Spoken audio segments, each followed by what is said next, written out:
Halo guys, perkenalkan nama saya Aurelio Wijibwa, NPM 24010009, Fakultas Ilmu Komputer dan Perguruan, jurusan Pendidikan Teknologi Informasi, Universitas Budi Dharma.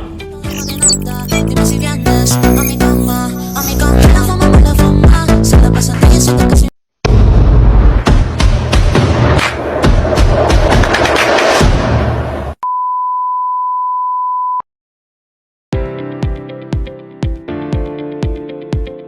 Apa sebenarnya internet itu? Internet adalah jaringan global yang menghubungkan miliaran perangkat di seluruh dunia. Setiap perangkat memiliki alamat unik yang biasa disebut IP address. Ketika seorang mengirim pesan atau mengakses situs web, data dipecah menjadi paket-paket kecil yang dikirimkan melalui berbagai jalur, seperti kabel, fiber optik, atau satelit. Paket tersebut dikirimkan ke server yang menyimpan informasi lalu dikirim kembali ke perangkat dalam bentuk halaman web atau data lainnya. Ada juga yang disebut DNS yang berfungsi semacam buku telepon internet. Saat mengetik situs misalnya, DNS menerjemahkan itu menjadi alamat IP yang tepat agar perangkat bisa terhubung dengan server yang benar. Semua proses ini diatur oleh protokol yang biasa disebut TCP dan IP yang memastikan data dapat mengalir dengan lancar. Ikuti saya untuk mendapatkan banyak informasi lainnya.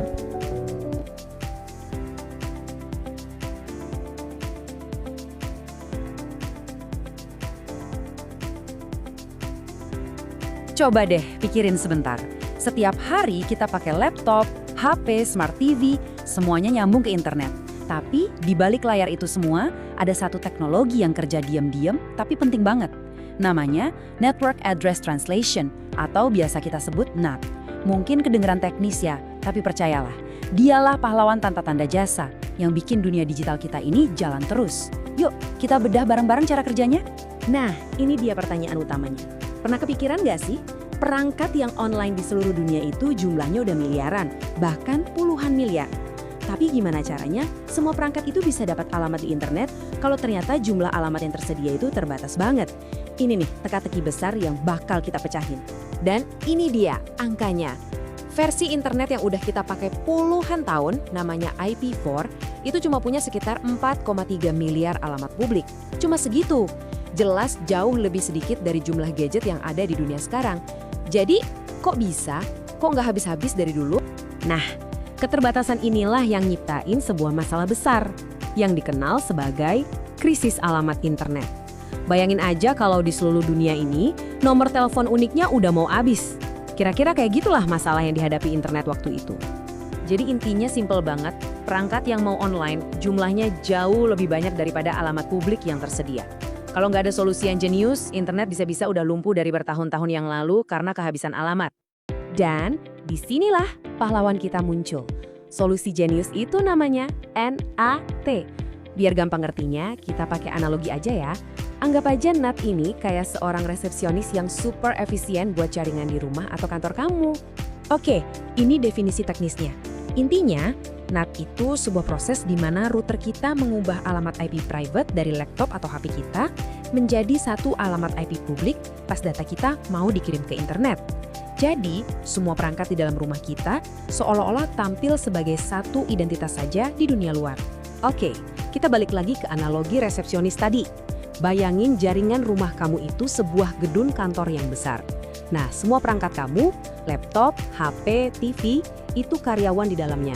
Masing-masing punya nomor telepon internal atau ekstensi sendiri. Terus router kamu, itulah si resepsionis yang duduk di lobi yang ngurusin semua telepon keluar dan masuk.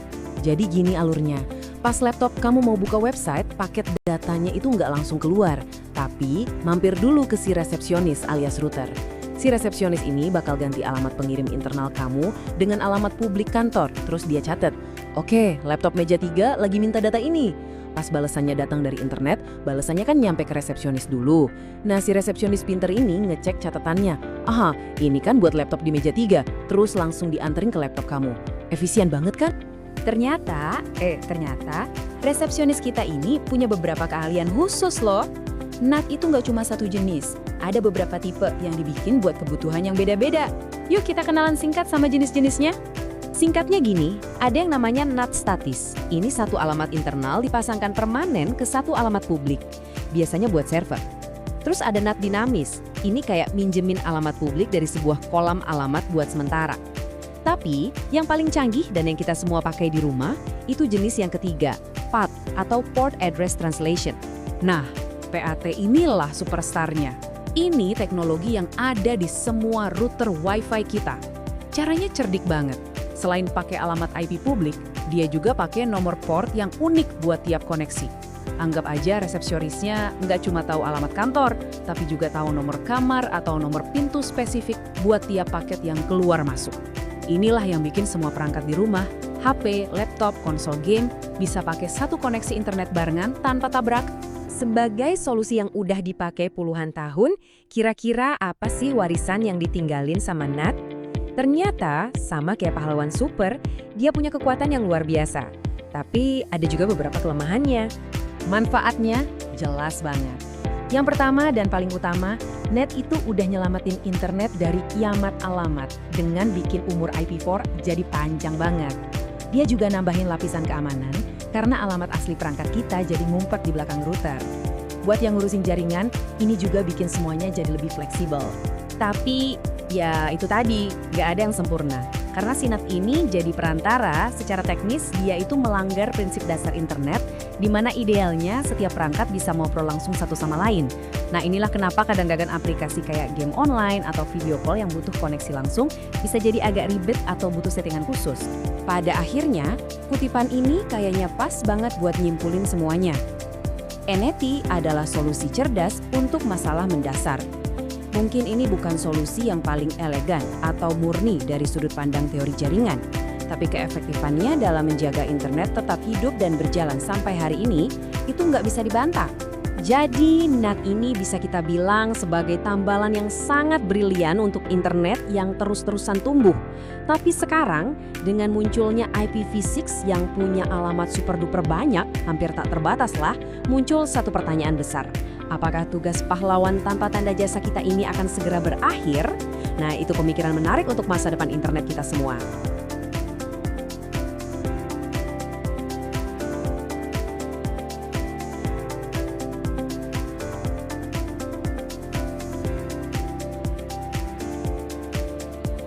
PAN, Personal Area Network. PAN adalah jaringan super kecil yang menghubungkan perangkat dalam jarak sangat dekat, biasanya cuma beberapa meter. Contohnya, nyambungin HP ke earbud lewat Bluetooth, transfer file pakai kabel USB, atau bayar pakai NFC di mesin kasir. Teknologi yang biasa dipakai di PAN, Bluetooth, NFC, atau kabel langsung. Karena cuma ngubungin 2 atau 3 perangkat, PAN nggak butuh router atau instalasi ribet. LAN, Local Area Network. LAN adalah jaringan yang menghubungkan perangkat dalam area kecil, seperti rumah, sekolah, atau kantor, dan biasanya menggunakan koneksi kabel seperti kabel Ethernet. Misalnya, dalam kantor kecil hanya ada 1 printer dan 5 komputer. Setiap komputer akan terhubung ke printer melalui kabel Ethernet ke switch. Dengan begitu, semua komputer dapat mengirim perintah print selama mereka berada di jaringan yang sama. Kelebihan LAN adalah latensinya yang rendah, sangat cocok untuk game online dan transfer file cepat. Tapi memerlukan manajemen kabel yang baik, kalau tidak bisa terlihat berantakan. WLAN, Wireless Local Area Network. WLAN prinsipnya sama kayak LAN, bedanya WLAN menggunakan koneksi nirkabel, alias Wi-Fi. Misalnya di rumah kamu ada laptop, HP, dan smart TV. Semua perangkat ini terhubung ke router Wi-Fi tanpa kabel dan tetap bisa saling terhubung akses internet dalam satu jaringan. WLAN jauh lebih praktis karena kamu nggak perlu narik kabel kemana-mana. Tapi kekurangannya, latensinya bisa lebih tinggi dibanding LAN. Apalagi kalau sinyal Wi-Fi-nya lemah atau kamu jauh dari router. Jadi, buat aktivitas ringan seperti browsing dan nonton YouTube, WLAN oke banget. Tapi kalau mau main game kompetitif, LAN masih lebih stabil. VLAN, Virtual Local Area Network. VLAN adalah teknik dalam jaringan komputer yang memungkinkan kamu untuk membagi satu jaringan fisik menjadi beberapa jaringan yang terpisah. Meskipun perangkat-perangkat itu terhubung secara fisik ke switch yang sama, dengan VLAN mereka bisa berasa seperti ada di jaringan yang berbeda. VLAN banyak digunakan di kantor atau sekolah. Contohnya, komputer bagian keuangan dan marketing bisa dimasukin ke VLAN yang berbeda. Mereka tetap terhubung ke jaringan yang sama, tapi datanya nggak campur. Ini bikin alur kerja lebih aman dan tertata, tanpa harus nambah kabel atau perangkat baru. CAN, Campus Area Network. CAN adalah jaringan yang menghubungkan beberapa bangunan dalam satu area, seperti kampus, rumah sakit, atau kompleks perkantoran. Bedanya dengan LAN, cakupan CAN lebih luas, bukan cuma satu gedung, tapi bisa beberapa gedung sekaligus. Contohnya di kampus, gedung rektorat, perpustakaan, laboratorium, dan asrama, semuanya terhubung ke satu jaringan utama. Jadi, mahasiswa yang ada di asrama tetap bisa akses e-jurnal atau kirim tugas ke server kampus tanpa perlu pindah tempat. Biasanya jaringan ini dibangun pakai kabel fiber optik antar gedung dan diperkuat dengan access point di setiap lokasi. Keuntungannya, semua sumber daya digital kampus bisa dipakai bareng dan lebih efisien. Tapi tetap, hanya user yang punya izin yang bisa akses ke data tertentu. MAN, Metropolitan Area Network. MAN adalah jaringan yang mencakup area lebih besar dari LAN dan CAN, biasanya sebesar satu kota. Jaringan ini sering digunakan oleh pemerintah kota, universitas besar, atau perusahaan yang menghubungkan banyak kantor cabang di berbagai lokasi. Misalnya, sebuah kantor pusat dan 3 kantor cabang di kota yang sama. Semuanya terhubung lewat koneksi fiber optik ke satu jaringan MAN. Jadi, semua kantor bisa akses data bersama dan pakai aplikasi yang sama. Kelebihan MAN adalah kecepatan tinggi dan jangkauan yang luas. Tapi karena skala dan infrastrukturnya besar, biaya pembangunan dan perawatannya juga lebih mahal dibanding LAN atau CAN. Biasanya, layanan ini disediakan oleh ISP atau instansi yang memang punya infrastruktur jaringan skala kota. WAN, Wide Area Network. WAN adalah jaringan paling besar yang bisa mencakup antar kota, negara, bahkan seluruh dunia. Contoh paling gampang adalah internet itu sendiri. WAN menghubungkan banyak jaringan kecil seperti LAN dan MAN jadi satu jaringan global. Misalnya, kamu video call dengan teman kamu yang ada di Zimbabwe.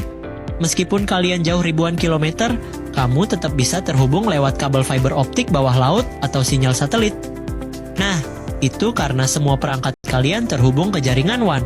Tapi karena jaringannya luas banget, kecepatan dan kestabilannya bisa beda-beda, tergantung lokasi dan infrastruktur. WAN biasanya dikelola oleh perusahaan besar, pemerintah, atau provider internet yang punya fasilitas buat jangkauan sebesar itu. VPN, Virtual Private Network. VPN atau jaringan pribadi virtual memungkinkan kamu membuat koneksi terenkripsi yang aman melalui jaringan yang sudah ada seperti internet. Ini bisa menghubungkan pengguna dari seluruh dunia tanpa memandang lokasi fisik mereka. VPN berguna untuk menjaga keamanan data dari hacker dengan mengenkripsi koneksi dan juga mengubah lokasi pengguna. Tapi dalam praktiknya, banyak orang memakai VPN untuk membuka situs yang diblokir di negara mereka, seperti media sosial atau situs dewasa. SAN, Storage Area Network. SAN adalah jaringan kecepatan tinggi khusus yang menghubungkan server ke perangkat penyimpanan seperti disk array dan tape library. Tidak seperti jaringan biasa yang menghubungkan komputer untuk akses internet atau berbagi file, SAN dirancang hanya untuk penyimpanan dan pengambilan data secara cepat dan efisien. Mereka bekerja dengan menghubungkan perangkat penyimpanan langsung ke server menggunakan koneksi fiber optik atau Ethernet kecepatan tinggi. Perusahaan besar seperti Amazon, Microsoft, dan Google menggunakan SAN untuk menyimpan data mereka yang sangat besar.